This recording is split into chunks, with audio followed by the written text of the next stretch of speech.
Welcome to More Than Words, a podcast about treating the whole child, brought to you by the Reading and Language Learning Center.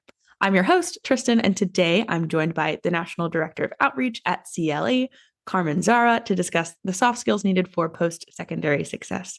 Hi, Carmen. How are you? Good morning. How are you? Thank you so much for having me. We're so excited that you're here. I'm great. So let's have you introduce yourself. Who are you? What do you do? Tell us everything. Yes, absolutely. So again, my name is Carmen Zahra. I work at CLE, which stands for College Living Experience. My job is essentially just to go out, speak about CLE, about current trends that we're seeing, not just with our own student population, but within the educational community as a whole. So I'm excited. Thank you so much. Yeah, no problem. So you said you're with CLE and you're National Director of Outreach, excuse me. So where can people find CLE if they're looking for it, like in the world, but then also online? Yes, that's a great question. So we do have a website called experiencecle.com. Our physical centers, which are 7 nationwide here in the United States, Wow. are in Denver, Colorado, Fort Lauderdale, Florida, Nashville, Tennessee, the DC area, Washington, DC, which just happens to be my own home base, and of course, Austin, Texas. And then we have 2 in California, Costa Mesa, and Monterey. So those are our physical locations, but we are always online, active on social media and LinkedIn as well.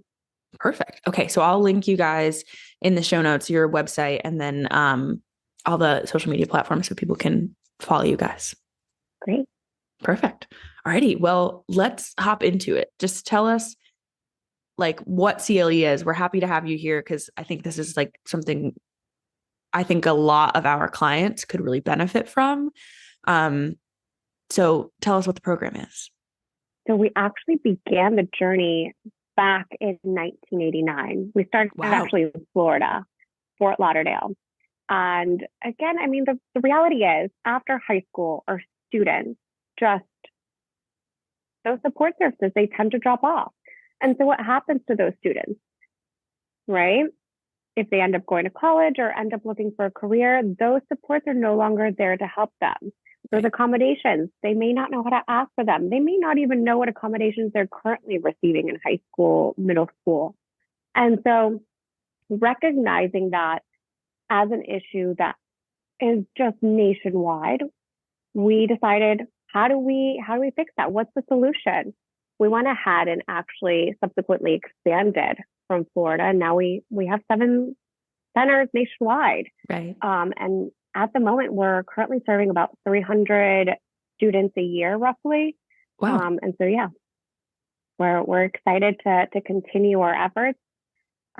Not just, again, wraparound is such a generic term, but we really do focus on the academic, right? On the career building, on the soft skills, the executive functioning, the social skills, and of course, last but not least, the independent living support, which a lot of times as parents, we're also enabling our families to, not feel those successes when they're maybe even in elementary school, middle school, right?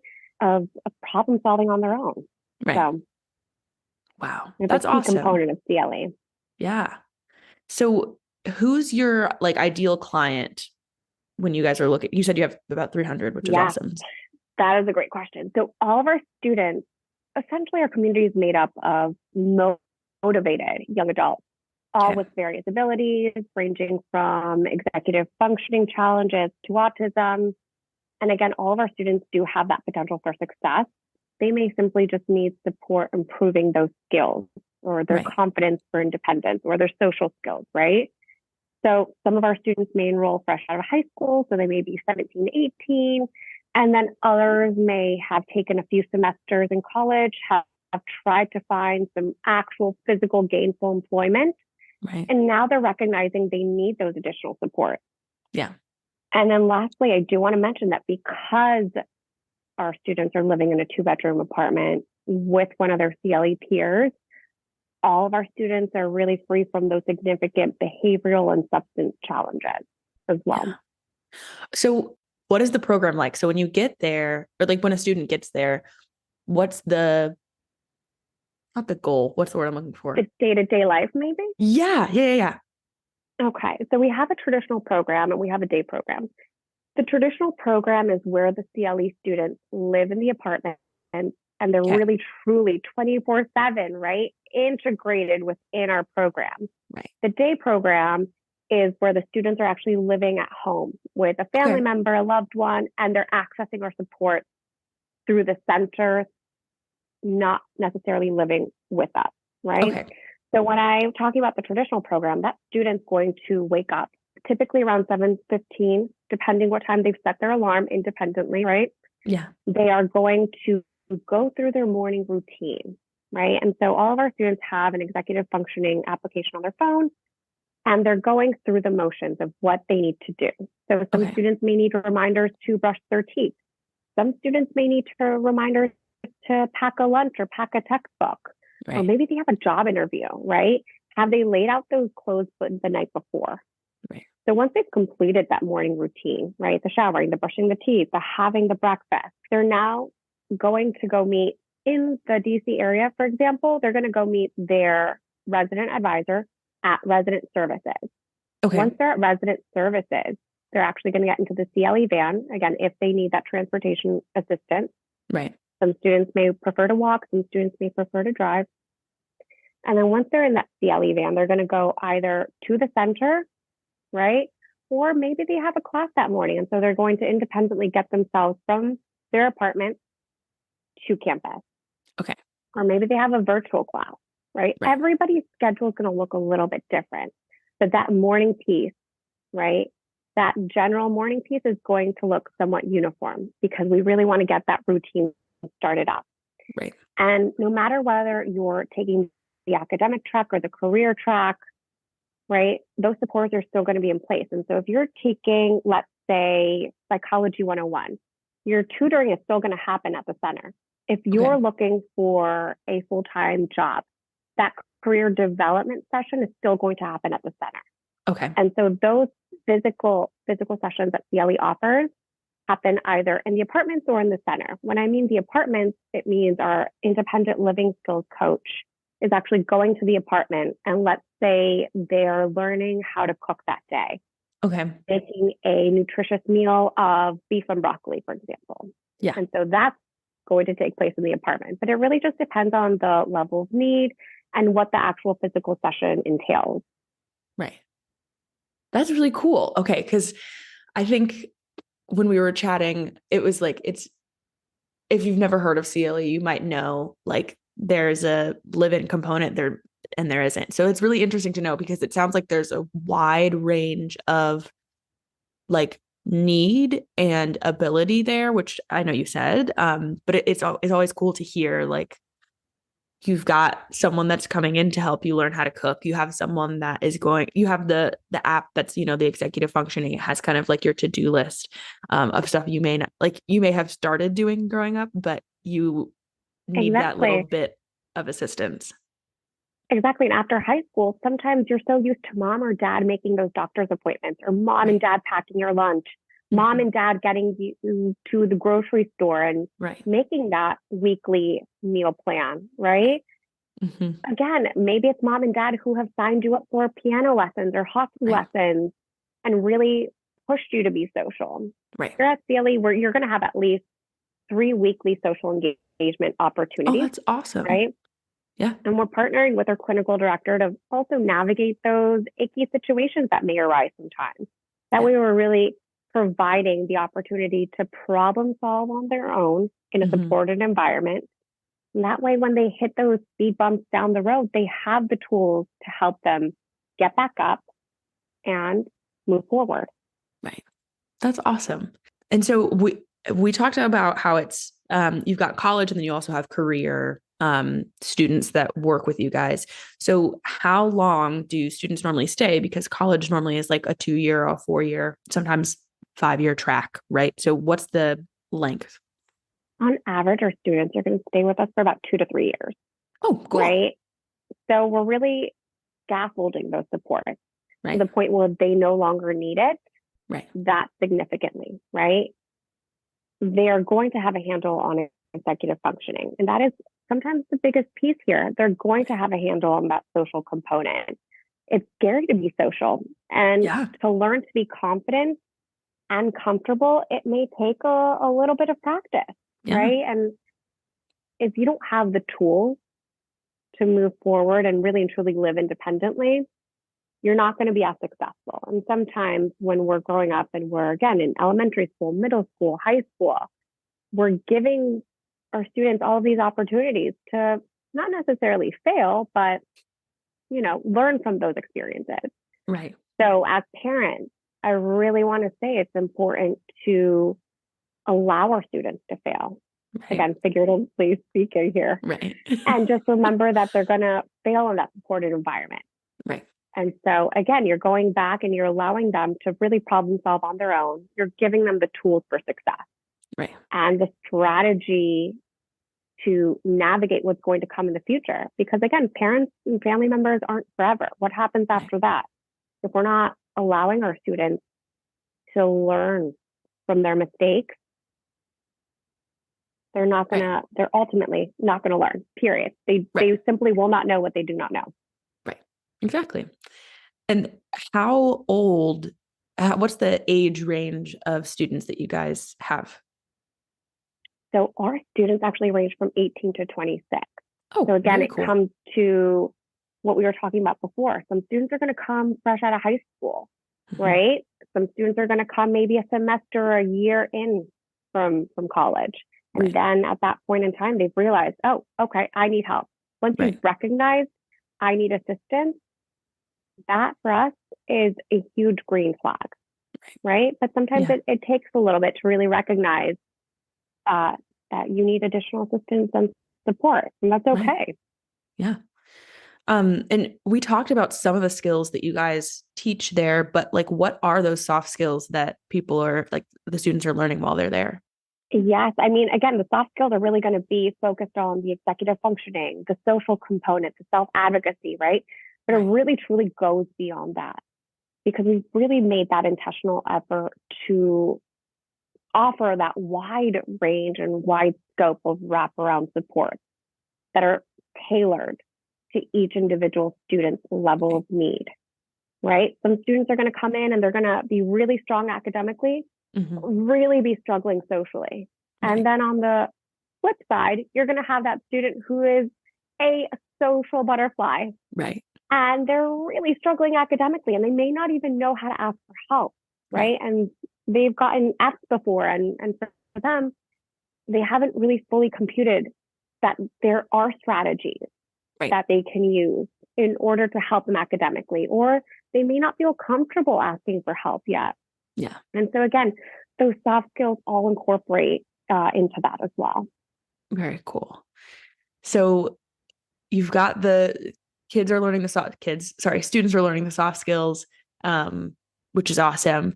And, you're kind of removed from your parents, which is a good piece of that, so that you don't get used to having someone there always telling you what to do and when to do it. So I guess my next question would be just, can families come visit and get to say hi and all of that to the kids that are in the traditional side of the program? Yes, absolutely. So if your student is in our program, they're independent adults. So absolutely, if you want to come by on a Sunday, say hi, help them, take them out for lunch maybe, by all means, right? That door will always be open. Right. Now, let's say that you're a prospective family or student and you're looking to visit us as well. That's also a possibility. We typically partner with schools. For example, we just had the Chelsea School here in Maryland come down and visit us. They did an open house for CLE. Cool. And we are in communication with Commonwealth Academy to also host another open house as well. So if there's an interest, we are more than happy to open our doors and have families come in, ask those questions, right? Because again, sometimes our students have no interest in college. Yeah. What does that look like? What are the opportunities there? How do we really motivate our students, right? So there's a lot of questions that families have asked us that have been terrific. And sometimes they don't even know they have those questions until they're in our center. Yeah. Exactly. Mm-hmm. Wow. Yeah.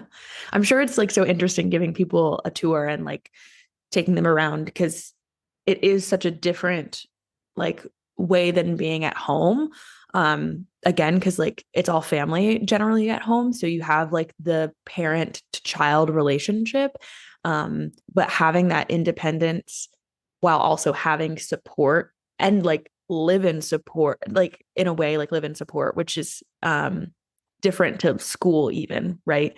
It's just so interesting. And I feel like you do get there and you're like, oh my gosh, like this is like you see this opportunity for your kid that you may not have known was there. And so then you Exactly. probably do have a ton of questions like, oh my gosh, are you able to do this? Do you think they'll be able to do that? It's like eye opening. And I'm sure you see a lot of parents just like a light bulb goes off and they're like, oh my gosh, my kid can do this. And a lot of times, especially during the pandemic, the challenges that educators were maybe seeing, right? Mm-hmm. Let's say, for example, Tommy. Tommy is really strong academically. However, Right. he's really struggling verbalizing if he needs help Right. or how to make a friend. And so the educator has gone to the family, parent teacher conferences, it's come up. Right. However, because of the pandemic and classes were now in home, Yeah. it really switched the dynamic, right? Right. Those parents no longer had the back seat. They Right. had a front row Mm-hmm. seat to what was happening at school sometimes. And Yeah. so everybody has a very different story, but at the same time, it really did shed a light as to what was happening in the classroom. Yeah. Sometimes it was a mental health concern, maybe it was academic, but it really drew attention to some of the challenges that our students were having. And sometimes our students weren't saying, hey, I need help, because Right. they may not have known they needed help at that point in Right. time, right? Yeah. So when it comes to college specifically, right, when you're talking about gaining supports in college, if you have an IEP, that ends in high school, Right. right? Some of our students may not know that. Yeah. However, if you want supports in college, you have to be comfortable self-disclosing. Right. And a lot of our students may not feel comfortable. Some of our Yeah. students do. But how do you go about writing an accommodations letter? Yeah. What accommodations do you currently have in high school? What's your diagnosis? These are all questions that we start mulling over throughout the years, and especially before we get to college, and allowing our students to take control of the situation, right? Right. When you're in college, we really encourage our families to take a back seat Right. because we want to enable our students to take charge of their lives. Right. And that's probably one of the most difficult situations that we can ask our parents. And that's why we have the parent coach as well. Right. Because again, we can help support our students, but Right. we also recognize that our parents and our families need support too. Yeah. And sometimes they just need a sounding board. They need a coach to really lead the way, because sometimes it's the first child that has left the family home and is off to college Right. or off to find a career. Right. So it's difficult, and we I'm recognize that. sure. Yeah. Wow. So if you have any, we would love if you shared like a success story that you've seen. Yeah. So again, being in this industry for close to 40 years, we've had several success stories. Every year there's a new success story. Oh yeah. Recently, we had John, who was actually highlighted on the Texas Tech University's website. Oh He wow. actually initially began pursuing a degree in engineering. Okay. And then as he finagled his way through the academic system, he actually ended up discovering his love for plants and landscaping. Oh, that's So awesome. I know, he actually ended up earning his bachelor's degree in landscape architecture, Wow. and then went on to graduate school. He even did some research for Cal U and the Oh my gosh. Entomological Society of America. Wow. So we've had several students. Another one, I mean, again, we have students who are mental health professionals who are currently in the vet tech program or hospitality programs. We've had even students who are now currently software engineers and Wow. developers who are making six figures. One of them actually works on LinkedIn Oh my and gosh. Indeed. So there's really a unique path for every single one of our students. Some of our students, again, they enter our program with a set goal in mind, and some, similar to John, I mean, they may have initially started off loving the arts, right? And then as the months progressed, as the years progressed, they decided, you know what? I actually love landscaping. Right. Right. And so our job is really to help navigate and find their passion, their strengths, right? And even sometimes their challenges. That way they know how to overcome them. And of course, just supporting them along the way is key to everybody's success. Yeah. Well, that's awesome. And it is interesting, like going through college, because I think a lot of people experience that, like you start off thinking you want to do one thing and then you're like, absolutely not. I want to do something completely different. Um, but it can be really isolating because if you don't know that there's someone to support you and you don't know like that you need help figuring that out, like there's no way you're just going to go through 4 years of college being like, oh, I hate this thing that I'm doing, but like I signed up to do it. And so Mm-hmm. having this is like amazing to hear because you have a set support system that's like, oh, like you don't have to do this. You can do something different that Exactly. you're interested in. Yes. So that is I awesome mean, because for wow. example, I mean, I I have ADD, Mhm. right? I wasn't diagnosed until very late in life.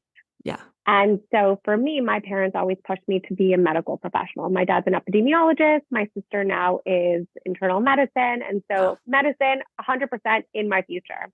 Right.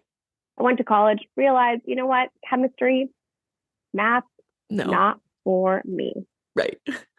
Had I taken an assessment like our CLE students have, I would likely have saved time, money, Right. and even my own anxiety Yeah. trying to figure out what my life goal and mission was. Right. Because again, what am I good at? Right? Apart from the academic, what are my passions? Hmm. What's my personality like?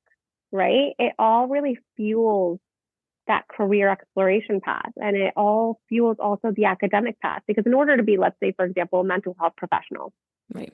you need certification. Hmm. And so it's really linking what career do you want? What career are you best suited for? And then Right. what education do you need in order to achieve that? Right. Yeah. Because that is it can be really hard to figure out. Like I, we talked about this before the podcast, but like I'm not a speech path. I do like our website and things like that. And so when we like let's say hire someone new on or we're like talking about like credentialing that people have, it's so interesting to me because I'm like, oh my gosh, like obviously like you have to be a licensed professional to like give like speech therapy to a child, but you wouldn't know that if you weren't trying to pursue that career, and you also wouldn't know that if you didn't know where to look for it. So that is, I mean, it's so helpful. We've already said like this is obviously a huge, amazing program that just I think would be so beneficial to so many students. But hearing more about it, it just makes me feel like, oh wow, there's a place for people to figure it all out. Yeah, I mean, quite frankly, yes, the assessment is fabulous. I would have benefited from that. But quite frankly, our financial literacy piece is probably one of the most helpful areas because, Yeah. especially as a young adult, I had no true meaning Yeah. or understanding of what the dollar meant. Right. I knew I had an allowance. I knew that if I did my chores, I would get money. But again, Hmm. no real concept of that. And so having our students sit through a weekly financial literacy session, go through budgeting. Oh, I spent $6 over budget on Starbucks this week. Hmm. Why? Because I wanted to grab coffee with my friends. Right. Okay, well, now do you have enough to pay your rent, your utilities? These are questions we have to start asking ourselves, even in high school, Yeah. right? And so it's really put quite a number of factors here in perspective where we're not always taught budgeting. We're not always taught the soft skills, right? There's Right. un, untalked about social norms that happen not just in the career world, right? But Right. also in the academic world. Hmm. You have to sometimes remind your professor that you have these accommodations. Right. Maybe you want to self disclose to your employer and Hmm. ask for accommodations. That's a possibility. A lot of our population in our community have no idea that that's a possibility. Right. And so it's really just opening up the door to all of these possibilities. Yeah. And the reality is you have support. You just have to sometimes ask for it and know how to ask for it and what to ask for. Yeah. And I'm sure like we deal with a lot of kids. We have a lot of kids with dyslexia. So I think it's brought up a lot of conversations in my household that's like, oh, like so-and-so has dyslexia. And so like, this is how they've worked through it. Right. And so I have some folks I know that are like, I want to say 50s and up, and they know they have a problem, but they never addressed it when they were younger. And so like they're having this really successful like career path, but like this reading and writing thing sometimes holds them back. But they know that about themselves. And so they'll be in a meeting, they'll be like, I'm not going to take the notes. Like I need XYZ. I need this person to take notes and it'll be great. And that'll be fine. And they've like learned how to navigate that. But if they'd had the assistance of something like, reading therapy or the college, like, or CLE, they would have a better way of making it through their, their career or college or something of that nature. I mean, it really just truly, a lot of times it stems from the way that we were raised. Right. I knew as a child growing up that if I waited long enough, somebody was going to do it for me. Yep. Oh, and I was stubborn. And I still am at times, but I could outwait anybody. Yeah. And so the reality is our kiddos, our students, when they're in elementary school, middle school, high school, if they know that by waiting, somebody is going to take charge of the situation and do it for them. Yeah. Their initial reaction will always be to just wait it out and allow somebody else to take care of it. Right. And again, that reality is it may not ever get taken care of, right? Let's say your eye hurts or your ear hurts. Right. Nobody's going to say, let's get you a doctor's appointment, right? If you are living on your own, you have to know innately, right? My ear hurts, my eye hurts, right? Or I have a really severe headache. Right. Assess the situation. Get context. Right. And then assess whether or not you need medical attention. If so, how do you ask for that doctor's appointment? Right. Right. How do you get to the doctor's? That's another question. Right. So it's again going back to those soft skills that sometimes are just not taught at school. Right. But rather sometimes at home. But again, once you leave the family home, once you leave school, a lot of times those supports just fall off. Right. Yeah.